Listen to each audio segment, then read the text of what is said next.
Hello नमस्कार. गेलेल्या व्हिडिओमध्ये तुम्ही बघितलंच होतं की माझा भाऊ इकडे आला होता पनवेलला भाऊबीजेसाठी. तरीसुद्धा मी 2-3 दिवसानंतर मरोळला गेली, कारण माझ्या बहिणीची मुली आमच्या मुलासोबत त्यांची अजून भाऊबीज झालेली नव्हती, कारण तुळशीच्या लग्नापर्यंत आम्ही भाऊबीज साजरी करतो. तर जवळ असल्यामुळे त्यांच्या भेटीगाठी फक्त 2 वेळेसच होतात, कारण दिवाळीच्या सुट्टीत आणि उन्हाळ्याच्या सुट्टीतच भरपूर सुट्ट्या असतात. मोठी माणसं कसं एरवी जाऊन येऊन त्यांच्या भेटीगाठी होत असतात, पण मुलांना शाळेमुळे वेळ भेटत नाही.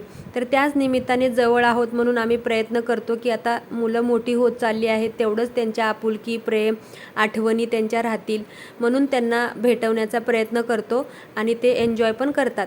तर त्याच निमित्ताने आम्ही तिकडे गेलो. तर मला हे शिकवत होते की घाटकोपरवरून कसं जायचं. तर खूप छान प्रवास झाला, चांगलं वाटलं. पण मी बोलली बघू, एकदा तर लगेच कळणार नाही, तर दुसऱ्या वेळेस ट्राय करेन.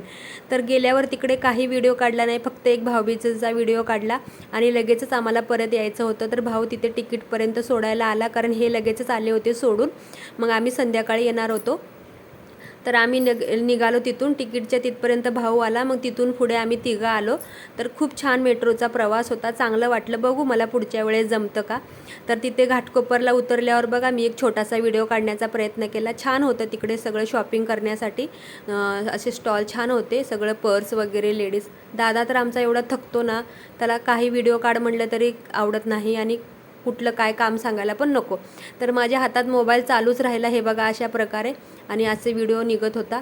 तर तुमच्याकडून अशी होती का कधीतरी चूक? माझ्याकडून तर होते बघा. हे बघा कॅमेरा कसा चालूच राहिला आहे आणि व्हिडिओ निघत आहे. तर आम्ही पनवेलला परत आलो. आता आपली शाळा, आपलं आपलं काम चालू करायचं. तर व्हिडिओ कसा वाटला? धन्यवाद.